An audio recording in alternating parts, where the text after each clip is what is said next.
Menko Polhukam periode 2019-2024 Mahfud MD menyebut ada unsur kelalaian dalam tragedi robohnya bangunan di Pondok Pesantren Al-Khozini, Sidoarjo, Jawa Timur. Meski demikian, Mahfud berharap persoalan tersebut dapat diselesaikan dengan penuh kearifan. Berharap agar ini nanti bisa diselesaikan dengan baik, tidak perlu saling menyalahkan. Tentu pilihannya penyelesaian hukum dan kearifan kita. Untuk ini kita tidak bisa menghalang-halangi proses penegakan hukum, tetapi saya mengajak kita untuk memahami tentang bagaimana pesantren itu dilihat dari sebuah tradisi dan kearifan. Ada yang menyesalkan bahwa peristiwa Al-Khozini itu karena pembangunan gedung yang 4 lantai serampangan, tidak pakai arsitek, tidak pakai bestek, besaran teknik dan sebagainya, itu mungkin iya dan harus itu dianggap sebagai kelalaian. Tetapi saya ingin mengingatkan kepada kita semua, sejarahnya pesantren itu memang sangat sederhana, bersifat gotong royong. Saya pernah hidup di pesantren. Jadi kalau ada bangunan itu biasanya tidak sekali jadi, ya itu yang aslinya. Kita tidak tahu yang futuran itu, yang di Sidoarjo, tapi tidak sekali jadi. Biasanya kiai itu membangun itu bertahap.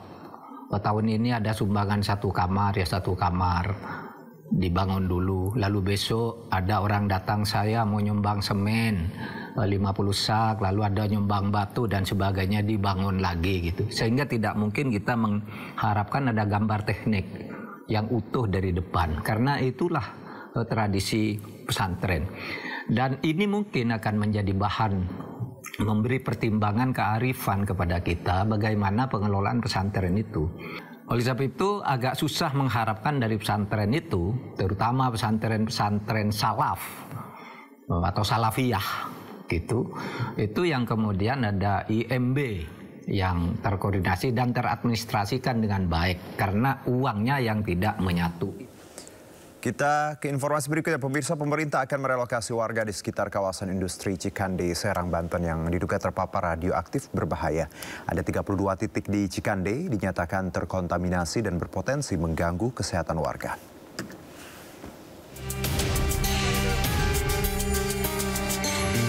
Petugas memindahkan bahan radioaktif cesium 137 yang ditemukan di depan rumah warga di Kecamatan Cikande, Kabupaten Serang, Banten. Penemuan ini membuat warga resah. Tanda bahaya radiasi juga terpasang di sejumlah titik di kawasan ini. Tapi banyak di sini? Banyak, ini bukan daerah sini aja, kemana-mana. Gitu. Yang depan rumah itu juga ya? Depan rumah itu yang baru-baru aja yang bunyi itu.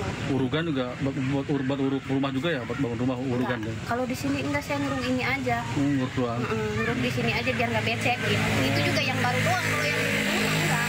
Tadi alhamdulillah udah diambilin sebagian, udah dialat lagi, nggak tahu saya alatnya apa, udah nggak bunyi. Anak-anak masih pada main di situ tadi? Anak-anak iya, karena kan rumah warga ya kan gitu. Emang nggak tahu ya. Ada 32 titik di kawasan Cikande yang terkontaminasi cesium. Pemerintah berencana merelokasi sebagian warga yang tinggal di kawasan terdampak radiasi.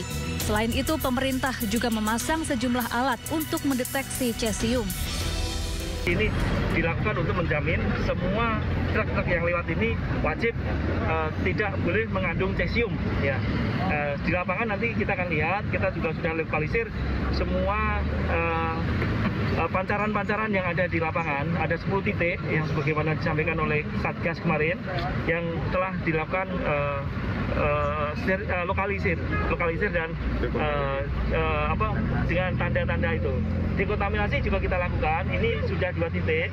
Jadi pada titik A dan titik F, tapi titik F terus berjalan. Radiasi cesium 137 terkuak usai Amerika Serikat menolak udang beku dari Indonesia Agustus lalu karena diduga terpapar zat radioaktif berbahaya.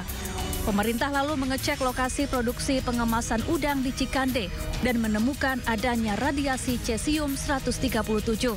Dari Serang, Banten, Mahesa Apriandi, iNews melaporkan. Penemuan radiasi cesium di Cikande, Serang, Banten bermula dari penolakan Amerika Serikat terhadap kiriman udang beku dari Indonesia yang mengandung zat berbahaya. Jika terpapar dalam jumlah tertentu, zat ini bisa berbahaya bagi kesehatan.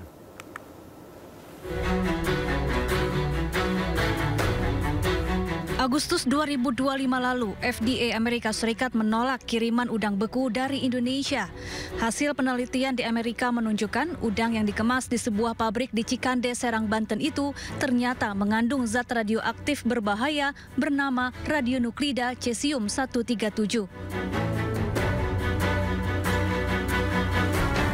Pemerintah Indonesia langsung mengecek lokasi pabrik hingga akhirnya ditemukan 10 lahan dan 22 fasilitas produksi di kawasan industri Cikande terkontaminasi cesium.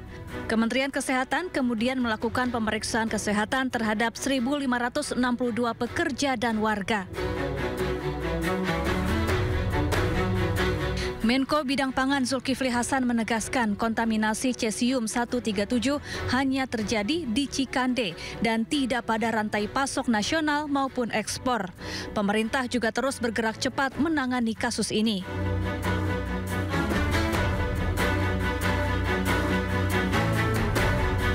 Cesium 137 adalah zat radioaktif yang biasa dipakai dalam bidang medis, industri, dan uji coba senjata nuklir. Zat ini mudah bergerak melalui udara, larut dalam air, dan terikat kuat pada tanah dan beton.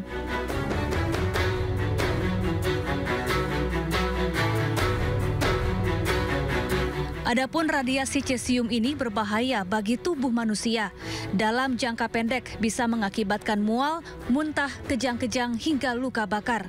Sementara dalam jangka panjang bisa meningkatkan risiko penyakit kanker.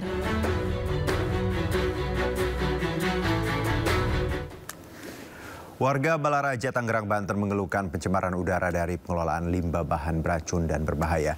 Debu dan bau menyengat membuat sejumlah warga mengalami sakit mata hingga gangguan pernafasan.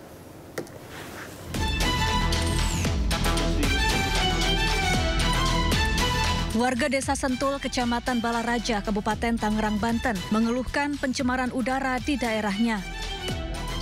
Rumah mereka kerap menerima debu dan abu sisa pembakaran dari pabrik milik PT Sinar Logam Indonesia. Tak hanya itu, mereka juga sering mencium bau menyengat.